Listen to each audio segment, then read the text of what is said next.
Assalamualaikum sahabat, jumpa lagi kita pada pembahasan soal ilmu pengetahuan sosial untuk tingkat sekolah menengah pertama ataupun madrasah sanawiyah di kelas 8 pada bab 2, uji pemahaman pada halaman 139. A. Pilihlah salah satu jawaban yang benar. 1. Menurut teori Persia, Islam dibawa oleh orang Persia ke Indonesia sekitaran abad ke-13. Landasan teori ini adalah A. Penemuan prasasti yang menyebutkan nama salah satu raja Persia. B. Islam baru berkembang di Nusantara pada abad ke-13. C. Adanya upacara tobut di Bengkulu dan Sumatera Utara. D. Adanya kesamaan gelar raja di Persia dan Nusantara. Baik sahabat, untuk mendapatkan jawaban dari nomor 1 ini, kita harus tahu dulu apa saja bukti-bukti penemuan tentang Islam itu dari Persia ya, atau masuk dari Persia. Ada teori Persia istilahnya ya. Teori Persia ini dicetuskan oleh dua orang profesor, yaitu Profesor Husain Jayadiningrat dan Profesor Umar Amir Hussein ya. Salah satu sumber pendukung masuknya Islam di Indonesia berasal dari Persia. Yang pertama itu adanya seni kaligrafi, yang kedua budaya tobut dan tabuik di Sumatera Barat setiap tanggal 10 Muharram, memiliki kesamaan dengan tradisi ritual di Persia. Jadi sahabat, tentunya kita sudah bisa menebak manakah jawaban dari nomor 1 ini ya. Ada itu di yang C ya sahabat ya, adanya upacara tobut di Bengkulu dan Sumatera Utara. Mungkin ada juga yang menyatakan tobut itu ada di Sumatera Barat, itu yang paling familiar ya sahabat. Tetapi menurut pendapat dari Profesor Husain Jayadiningrat ini, terjadi pada abad ke-13 di Sumatera. Pendapat ini didasari oleh persamaan budaya yang berkembang di kalangan masyarakat Islam Nusantara dengan budaya di Persia. Jadi jawabannya itu C ya sahabat. Sekarang kita masuk ke soal nomor 2. Cara penyebaran Islam dengan menyesuaikan pandangan masyarakat Jawa yang masih berorientasi pada agama Hindu adalah melalui A. Dakwah, B. Pendidikan, C. Perkawinan, D. Ajaran tasawuf ya. Jadi penyebaran Islam di Nusantara, khususnya di Pulau Jawa, ini punya beberapa cara ya sahabat. Dakwah ada, pendidikan ada, perkawinan ada. Tapi khusus di Jawa, masyarakatnya yang masih sangat kental dengan ajaran Hindu dan Buddha ini ya, maka para penyebar Islam waktu itu berpikir bagaimana caranya untuk menyamakan pandangan masyarakat Jawa pada saat itu. Maka diambillah metode yang paling ampuh itu, yaitu dengan mengajarkan tasawuf, karena tasawuf memiliki arti ajaran yang sangat disamakan dengan pandangan-pandangan masyarakat Jawa pada saat itu. Terlepas itu ada juga persebaran dengan kebudayaan juga ya sahabat.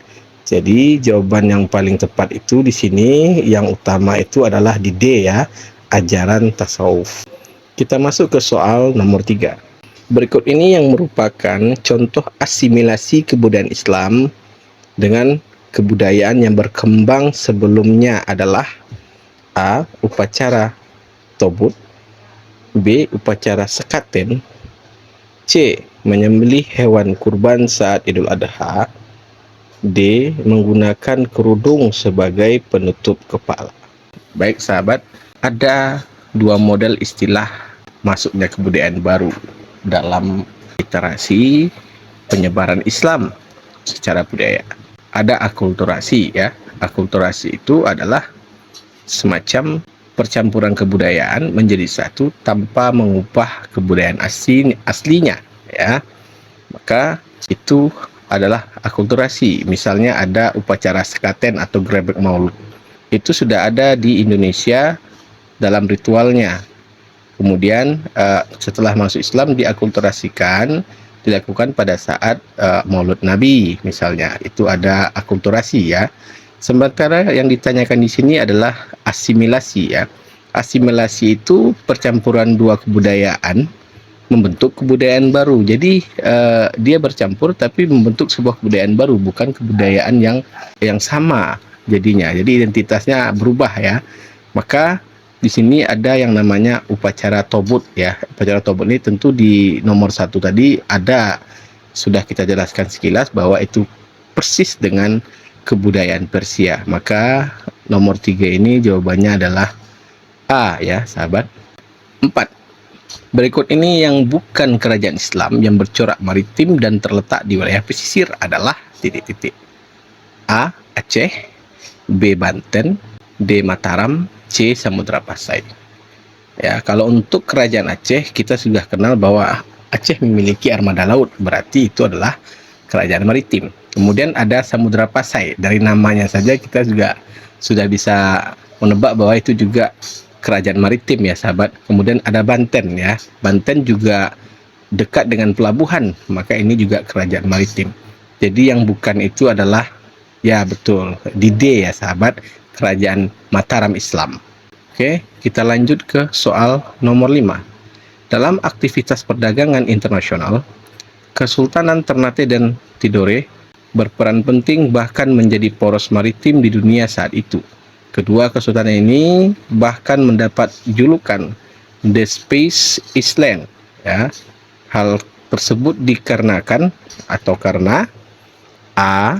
Ternate dan Tidore merupakan pusat penghasil rempah-rempah. B. Ternate dan Tidore memiliki rempah-rempah yang dapat memberikan khasiat hidup abadi. C. Rempah-rempah dari Ternate dan Tidore merupakan obat dari segala penyakit. D. Rempah-rempah hanya dihasilkan di Maluku. Oke, jadi kalau diartikan asli dari The Space Island ini adalah pulau rempah. Ya sahabat ya. Maka kita merujuk dari artinya, jawabannya itu ada di A ya sahabat. Baik, kita masuk ke sesi B ya sahabat. Jawablah pertanyaan-pertanyaan berikut dengan tepat. 1. Tuliskan faktor-faktor yang mendorong Islam berkembang pesat dan mudah diterima oleh masyarakat Nusantara. Ya, kalau ditanya faktor-faktor, tentu ini adalah faktor pendukung ya, sahabat. Yang pertama, faktor pendukungnya adalah Islam disebarkan melalui jalur perdagangan. Yang kedua, Islam mudah diterima dikarenakan tidak ada kasta dalam ajaran Islam. Yang ketiga, Islam diterima karena ajarannya mudah dipahami. Oke sahabat, selanjutnya sahabat tulis sendiri ya faktor-faktornya. Kemudian kita lanjut ke soal nomor 2. Jelaskan alasan kerajaan-kerajaan Islam di Nusantara lebih banyak berada di wilayah pesisir. Baik, untuk menjelaskan alasan-alasan ini kita harus lihat dulu ya. Hampir seluruh kerajaan di Nusantara ini berada di wilayah pesisir pantai. Kenapa pesisir pantai? Karena pada masa itu yang pertama, transportasi yang paling utama dan yang paling keren pada saat itu adalah jalur air atau jalur laut ya, dimana itu langsung bisa mengakses kepulauan Nusantara, bahkan bisa ke wilayah negara lain juga. Itu yang pertama ya. Yang kedua, karena di sana banyak kapal-kapal dagang yang berlabuh, jadi penghasilan utamanya rata-rata adalah dari segi maritim. Mereka yang berlabuh tentu akan diberi pajak pada saat itu ya. Kemudian, kenapa berada di wilayah pesisir lagi? Yang ketiga itu adalah wilayah pesisir itu adalah wilayah yang tempat bertemunya para pedagang dunia dan akses masuk jalur sutra atau jalur perdagangan secara bisnisnya, karena banyak kerajaan itu mendapatkan penghasilannya dari berdagang, dari bertani, dan juga lebih dekat ke arah perdagangan laut dan perairan ya sahabat ya. Baik sahabat, sampai di sini dulu pembahasan kita kali ini. Kita lanjut di part selanjutnya. Semoga sahabat belajar dengan baik, tingkatkan kemampuannya, terus bersemangat dalam belajar dan gapai cita-citamu. Baik sahabat, Assalamualaikum warahmatullahi wabarakatuh.